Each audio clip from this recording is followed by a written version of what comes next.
start with telling me a little about yourself.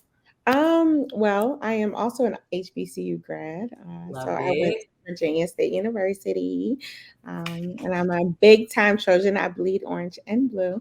My sister was an Aggie though, so Oh wow. but Aggie, she did transfer to Virginia State, so it's fine. Still Aggie she's pride every day, she's all a little day. bit of both. Yeah. So I am many things. I am a yoga instructor, personal trainer, meditation coach, but I'm also so I'm the owner of CEO of Tasha Mack Fitness LLC, but I'm also the co-owner of Ballyhoo VAPR. Me and my sister have a public relations agency that's been around since about 2018 or so. So I dibble and dabble in quite a few things, but I'm all about entrepreneurship, doing it all on your own if you can, and especially, and I have a podcast. So with that, we feed into the culture. Right. My sister do it, and so we do that for the culture because you want to have like you want to have that platform that you're able to bring it so that we can hear each other speak, and we get a place for you to do that. So Right. that's a little bit about me. Okay. So start with telling us about your business. How did you come up with the name? What's the mission? Okay, so Tasha Mack Fitness, well, apparently, Tasha Mack is me. I actually, in the corporate world, I had managed like 50 people, and I Wow. was the only African American senior lead at the time, and so everyone called me Boss Lady. Of course, my name was Tasha. Tasha Mack, Tasha, it all Right. fits. So Always that's how, funny. that's how I got that name. And I realized that it was like sticking. And then I became a trainer. I've always kind of been into fitness, especially right after I had my son. He's now 17. But after I had my son, it was like get the baby weight off, figure it out. And as women, especially Black women, we don't really focus a lot on our mental health and our physical health sometimes, especially once we become a mom, our day to day. So it became something I kind of became obsessed with. And then I decided that people were listening to me as I would blog and do different things in the community. So COVID hit, I got laid off, and I got all my certs and everything. And Tasha Mack Fitness became this, it kind of took a life of its own. And that's when I started virtual trainings. Mac Squad was kind of became the virtual training world when everybody was at home. You Right. really couldn't go to the gym. So I thought of an idea where people could basically, you would come to me with your group of friends. So you would say, okay, me and my homegirl and the girl from work, we want to work out at this time 3 times a week virtually. And so you would work out in your squad. You get to name your squad. And that's kind of how that happened. That sounds cool. Yeah, it was fun. Fortunately, everybody became friends. So all the squads joined together. Oh wow. Yeah, it became a big thing. It was about 30 women, ended up being all Oh, it 30 sounds women. great. Yeah, and they were all African American and of all different ages in all different parts of the United States. To the point where we were having like group parties on Zoom because at that time we were stuck, right? Right. So We was in the house for the pandemic. Why not? right. So we were like completely stuck. So you couldn't do anything. We had Christmas parties, Christmas exchanges. We figured out how to do that virtually. And then once we were let out the house, I did the Max Squad retreat. And throughout that process myself, I was going through a separation and a divorce. So with that, I learned a lot, but yoga and meditation started to be my safe haven. And so then I was like, wow, it's changing my life. So I'm going to learn how to do it myself. So then I became certified. And then from there became Tasha Mack Fitness, the yoga sector of it, which is probably my most proud because our community really takes to it. And I appreciate that because it does help with your mental health. And you need that in all sectors of life, business, relationships, etc. So that's kind of Tasha Mack Fitness in a nutshell. So I think you kind of answered the question, but was there one pivotal moment? No, my next question. Oh, okay, No, okay. no, no, no, no. My next I was question. gonna say, dang. Okay. No, my next one. Okay.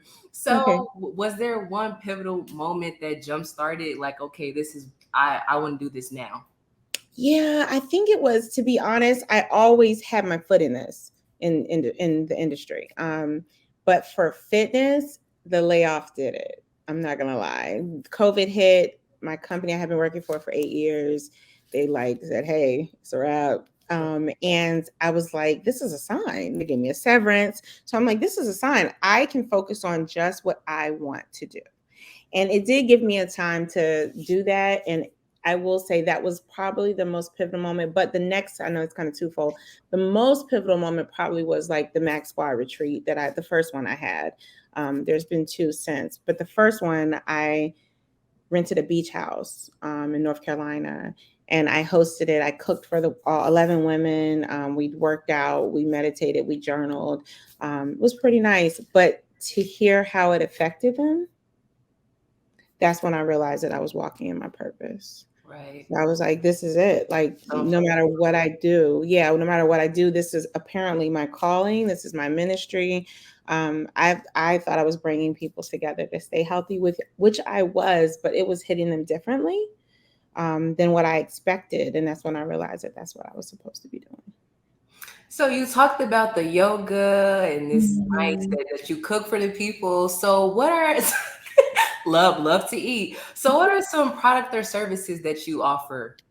So are you mean right now or then? Yes. Now. So right now, I'm working on launching everything virtually from the yoga end. So the yoga side of things is not virtual for me. It's local only. And that's because honestly, yoga is a bit of a healing service. So, very personal, very one-on-one, but of course, people want virtual. So I am working on doing that, hopefully rolling out an app where they can do it, virtually. But right now, also the training piece of it, virtual training. I teach a HIT group class every morning at 7 a.m. Monday through Saturday, and that's all virtual.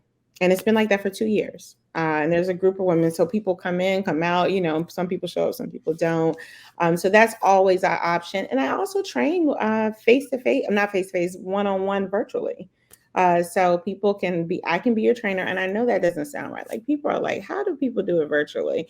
But seriously, I'm going to know what you're doing as long as your camera is on. So we offer that. And then of course, meditation. Meditation is completely virtual and offered. So I do one-on-one meditations virtually. And that can all be signed up on my website.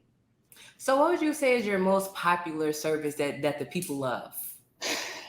Two of them. Besides the cooking. Yeah, the group fitness, because I think it's the group piece of it. We play music. I tell you what to do. They talk smack to me the whole time, and and then meditation. Meditation is a big thing. People love that. People DM me, and they're like, "Hey, I need it badly." A lot of times, people don't realize that meditation is at best sometimes guided. So I guide you.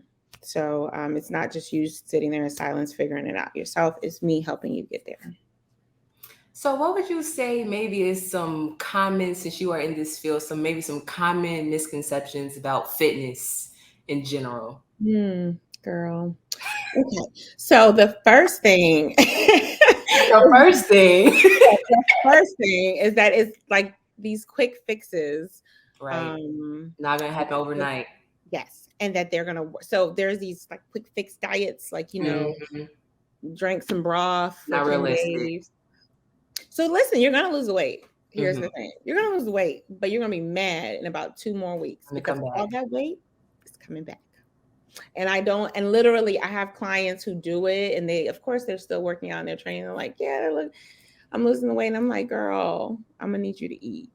Because if you don't eat something, the body's gonna get used to that. So that would be one of them. One of the other things, of course, is that yoga is hard, and it's not. And people say that all the time. And yoga is huge. It's a huge stress relief, reduces anxiety, depression, all of those good things. You do it on your own pace. You're not supposed to do it like the person on the screen or in front of you. You do it on your own pace. And then last but not least, meditation is impossible. And it's not impossible. I think people think that they're supposed to sit there in silence. And only way I learned how to meditate was through guided, with someone guiding me, listening. So you could finding guided meditation on. You don't have to pay me, but you can find one on YouTube, and it's absolutely free. Someone talking you through it. I have free videos on YouTube for meditation where I guide people, guide my watchers. So, yeah, I think those are my top three. That was very helpful. So this kind of also ties in. Is there one fitness tip that you think someone watching should be conscious of? Movement is medicine. Okay. Period. So a lot of times like me myself, of course, I too work out. So I have a tendency to want to go hard all the time. Mm-hmm. Sometimes you don't have time to do that. I don't usually have time to do that all the time. So I beat myself up, or some people who don't want to work out at all, right? Exactly. You need like go walking, go walk outside, put on your favorite playlist, put some reggae on, dance for a good 20-30 minutes. You've moved, mission accomplished. The problem is we're not moving. And movement is medicine, mentally and physically. There's always this conversation I see on social media about just the interactions in the gym between males and females, and maybe how some of the guys, they may be a bit creepy. So can you speak a little? What is your experience been like in the gym, and how do you feel about women's only gyms? So I actually teach yoga at a women's only gym. Wow. So it's funny you say Very funny I said that. Wow. Hilarious that you say that, because it's funny because I have men clientele for yoga, and when I started teaching there, I had to kind of tell them like, hey guys, and it was very awkward for me. Like, I'm like, this is weird to say, hey, they don't accept men, but I see why. So women, as you know, of course, women, we have so many insecurities already. Right? Just putting on our clothes, figuring out this jean fits or this legging fits. So then we have to go to a gym. Then you have the other woman who may be super confident, right? She's walking around sports bra, shorts, and then you're over here like, I don't know what I'm doing here. I don't know why I'm here. So that situation right there alone is uncomfortable and makes you want to just stay home and don't do nothing. Absolutely. So then you enter the part about the man that's there. And to be honest, I have a gym here at my house now. I have gym memberships. I can't really focus like I want to in the gym because there is a distraction. I think that's why there are women gyms, because women have a tendency that we just don't feel comfortable for so many reasons. It could just be a bad day, and we don't, you're already battling with so many things as a woman, and then you have to go to the gym, and then you have to feel like someone's looking at you, someone's judging you, whether it's a man or a woman. So I think that it's a stereotype, but it's true. I hate to say it, it's true, and I just encourage women to find, I don't mean no harm, but check YouTube, check TikTok, find a workout, find someone that's guiding you, and then you can go to the gym. Like, let's say you don't have these things at home. Fine, go on TikTok, find you a good routine, take that to the gym with you. And you know what's funny? Now when I go and do face-to-face in the gyms and I have clients, I see a lot of people pop their phones up. And they be doing workout videos. Yeah, they do workouts with it, right? Yeah. And I always tell women, put your headphones on, loudest as you can, like zone out. Don't allow anything else to come within the bubble if you have to work out at a gym. If not, find those. I mean, back in the day, I feel like I didn't have those options, but there's just so many options. You can do stuff at home now. So like I live and die by the Peloton, so I really don't have to go far. But Peloton has a digital app. You don't have the actual tread and bike and all that stuff. They have a digital app that you can do a lot of things with no equipment at all and still lose the same type of weight and still be moving. So I just say, don't let that be your hindrance. Right. I hope so. Last for February, I did a series on Black Representation Matters series, and it was just focusing on how there's a lot of different fields where it lacks Black people in those roles. And I talked to another trainer and we spoke a little bit about that. So what has your experience been like being not only a Black person, but a Black woman in the fitness industry?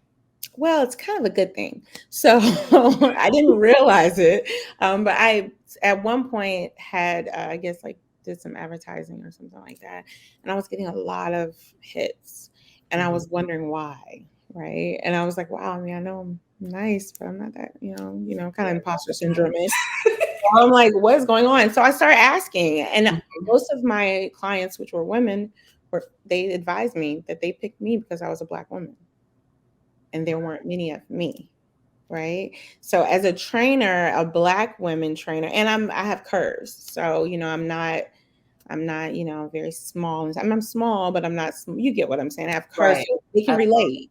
Mm-hmm. They can relate, and they can say, okay, so she got butt. She understands. Like this Right. is, or I have She a gets me. exactly. She gets me. And then in the yoga world, in that world, there's not many of us at all. So I find that that's another reason why I love what I do, because I know that I'm showing someone else that we can do it. Um, and I know, for example, Peloton. I don't know if you know Tunde on Peloton, but Tunde, she's African American, chocolate, and I mean, I think she's younger than me, but she is my shero, and she is my representation, and all the things that she's done. She wrote a book, she does the bike, she does strength training, and her on that platform. And then whenever there's like Black History Month or anything, when the George Floyd thing happens, they did a speak up ride, and they talk about it, and they put it in the face of other people and with other colors. And I'm all about that, because Right. that's the only way we're going to speak sometimes. Exactly. And that's the only way they're going to hear us, is if we step into their room and sit at their table and then say it. So I think it's kind of interesting, because I'm also in corporate America, and I'm a brand strategist for a really big company, and I sit at tables and where I'm the only one, and that's another reason why I won't leave that job, because I'm the only one, and Only I one, right? can make sure that someone else sees it and they're like, well, maybe I can do that. Does that make sense? Makes complete sense. Makes So complete sense. So, yeah. when speaking about Black people, the Black culture, since this is the Black Dot Blog, I want to switch it up a bit and just maybe get you laughing a bit. I asked all of Okay. my interviewees this question. Okay. So, what are you bringing to the cookout? Girl, mac and cheese. Mac and cheese. I can't get Mhm. I can't get mad at that at all. I've gotten some really interesting answers that man. Really? I've gotten silverware. I've gotten iPods. I've gotten water. Seriously? Girl, Yes. we lazy. We lazy. You need to bring some mac and cheese. You got to bring You're the only one who've like really said good food. Like we finally got some food at the cookout. Finally, we got silverware, we got water, we got music. Now we got and somebody said ice. Now we finally got some food. Thank you for the because food. you're welcome. Because mac and cheese, I always say mac and cheese because Yes. there's always going to be somebody else there with some mac and cheese, hopefully. So I always like to challenge the mac and cheese because I want to see if Mhm. mine is the best. So Love it. I'm mad somebody said water. That is I was hilarious. mad at silverware. And more things, Black. I am an HBCU grad. You spoke about HBCUs and how that runs in your family. So, what role do Mhm. you think that HBCUs play in the Black community, if any, in your opinion? Oh, I definitely think it plays a role. I'm in a rough spot right now. My son is a senior, and I'm so happy that there's been many athletes. My son's an athlete.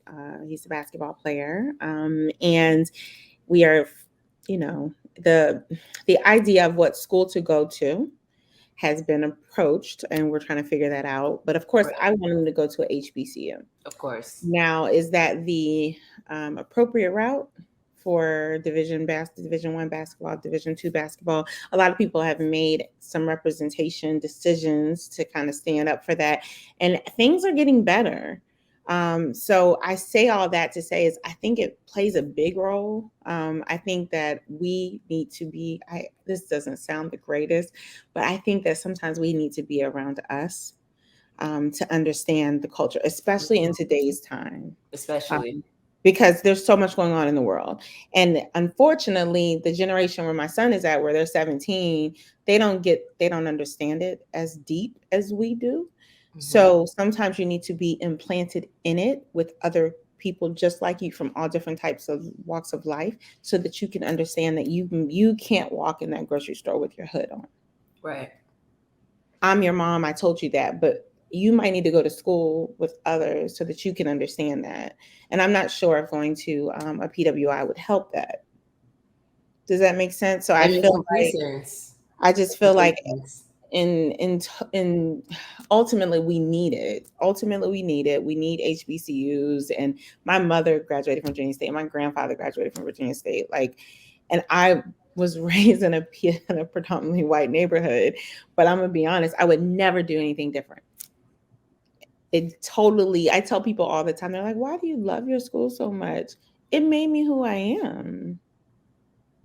That's Yep. why you love being an Aggie, because I it love made it. you It made who me you who I are. am. Yeah, you wouldn't be who you are right now if it wasn't for whatever you went through those 4 years.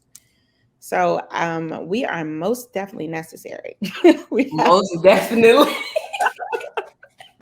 So we've come to the end of the interview. I really enjoyed you, and I'm sure that all of the to. viewers will when they hear this. So let us know how we can support and find Mhm. you anywhere, social media, website included. Yes, yes, yes. TashaMackFitness.com is the website. It links you to all the goodness. My Tasha Mack Fitness merch. It'll link you to my podcast. It'll also link you to my schedule in case you want to catch something if you're in the Hampton Roads area, or any of the virtual personal fitness stuff where people kind of think I'm like a sergeant or something. I'm not hard. It's not that difficult. But yeah, so if you want to catch a class, sign on up, or even if you want to do meditation. But all of this is super easy. You can Google it, Tasha Mack Fitness.